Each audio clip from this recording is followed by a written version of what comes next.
Et le point 9, c'est pour moi.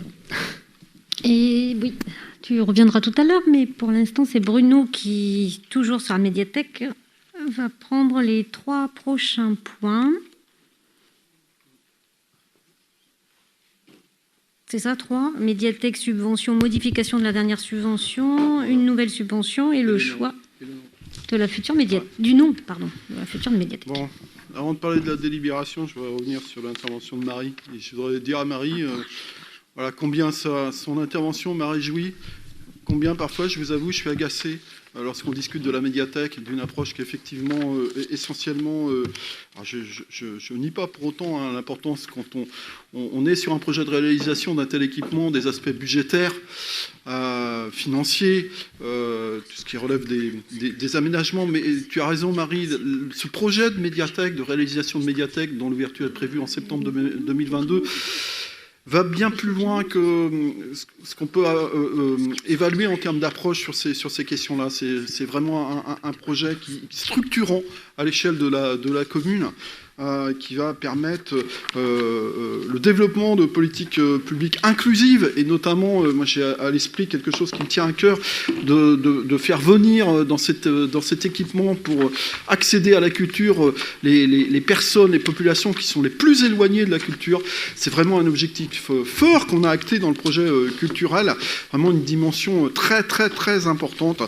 Et donc je suis ravi de ton intervention et de ce que tu as pu dire sur ce que doit être aussi dans l'action municipale la dimension de la culture qui est un peu niée, où c'est pris parfois avec dédain. Je ne parle pas de la commune ni de nous, équipe municipale, mais d'une manière plus globale, plus générale. Je rappelle quand même, parce que oui, quand on dénigre un peu la culture par rapport au PIB, au produit intérieur brut, c'est l'équivalent de 7 fois et demi l'industrie automobile, de ce que représente l'industrie automobile, et 3 fois et demi l'agriculture. Donc un poids économique. Ça va au-delà, bien sûr, c'est essentiel, la culture. En termes d'émancipation, j'en suis d'accord avec toi, c'est aussi un poids économique. C'est un poids économique à ne pas négliger, et ça, voilà, quand on prend conscience de ça, ça renforce ce que peut être l'importance du secteur culturel dans ce pays. Je voulais apporter ces précisions. En tous les cas, merci beaucoup pour cette intervention que je partage totalement. J'en viens, excusez-moi d'arrêter un peu long, j'en viens à la délibération. Donc la délibération, elle est simple,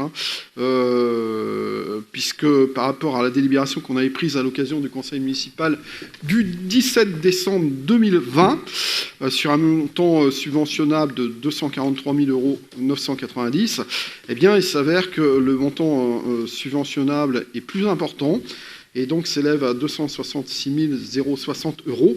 Et en conséquence, on doit prendre une délibération sur ce nouveau montant. Je voudrais préciser que par rapport au taux escompté, 35, 55%, Jean-Claude, tu as évoqué cet aspect-là dans ta présentation du budget primitif. Il y a des choses qui nous échappent. Ce qui nous appartient, c'est notamment... la manière dont on a organisé notre demande de subvention, notamment au travers du plan de développement des collections, ça s'appelle comme ça, donc qui est un document de 20 pages très, très, très, très précis sur ce qu'on souhaite acquérir en termes de collection, tout en sachant que ces affaires-là, c'est très encadré. Voilà, il y a des textes, je passe le détail, il y a notamment le manifeste de l'UNESCO sur les bibliothèques publiques. Il y en a d'autres. Il y a des décisions qu'on avait actées, nous, dans notre projet scientifique, culturel, éducatif et social, en termes d'objectifs au travers de l'acquisition des collections. Je pourrais détailler, mais je ne sais pas le faire. Je pourrais être plus précis. Mais pour autant, ce que je voulais dire, c'est qu'il y a des incertitudes. Donc nous, il y a un travail très important, je voulais le souligner, et en remercier notamment notre directrice de la bibliothèque et future directrice de notre médiathèque, Madame Baladine-Claus, qui a rédigé cette demande de subvention et qui a déposé donc ce plan de développement des collections, donc un document très précis, un gros travail. Et pour autant, donc ça nous appartenait de le faire, il y a des incertitudes. Et en ce qui concerne le taux dont on pourra bénéficier, donc entre 35 et 55%, qui est lié notamment aux dotations de l'État en direction de la DRAC. Quid du budget, là, moi je n'avais pas connaissance sur l'année, et du nombre de dossiers déposés, bien évidemment.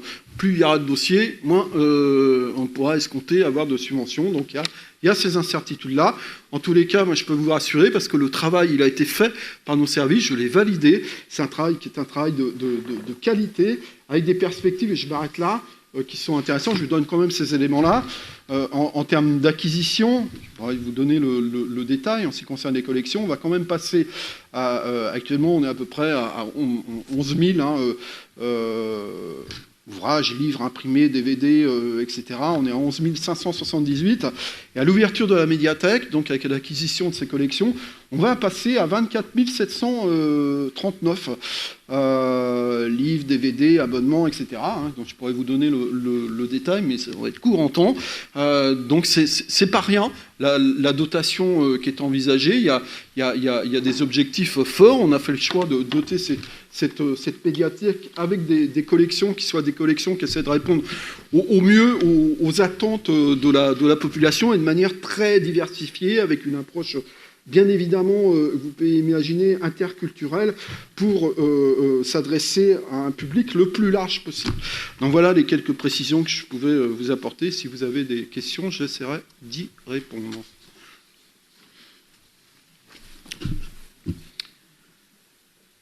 Vous n'avez pas de questions, donc je vous propose de passer au vote. Qui est contre? Qui s'abstient? Qui est pour? Donc, adopté à l'unanimité. Merci beaucoup. Je poursuis. Alors, là, c'est sans surprise aussi, concernant la demande de subvention pour la construction de la tranche 2. Donc, Jean-Claude l'a évoqué très largement dans sa présentation du budget primitif. Il faut savoir que la subvention, elle nous a été déjà notifiée. Donc, vous le savez, on a bénéficié d'une première affectation à hauteur de 605 800 €. Il nous reste à percevoir 312 000 €, si je ne me trompe pas, tout en sachant que ça a déjà été notifié. Donc, l'objet de cette délibération relève du pur formalisme. La DRAC nous a demandé, même si c'était notifié, de prendre une délibération à cet effet. Et donc, c'est pourquoi on vous propose cette délibération à l'occasion de ce conseil municipal. Voilà. Donc, si vous avez des questions, encore, j'essaierai d'y répondre. Pas de questions, a priori. Donc, je vous propose de passer au vote. Donc, qui est contre? Qui s'abstient? Qui est pour? Donc, adopté à l'unanimité. Merci.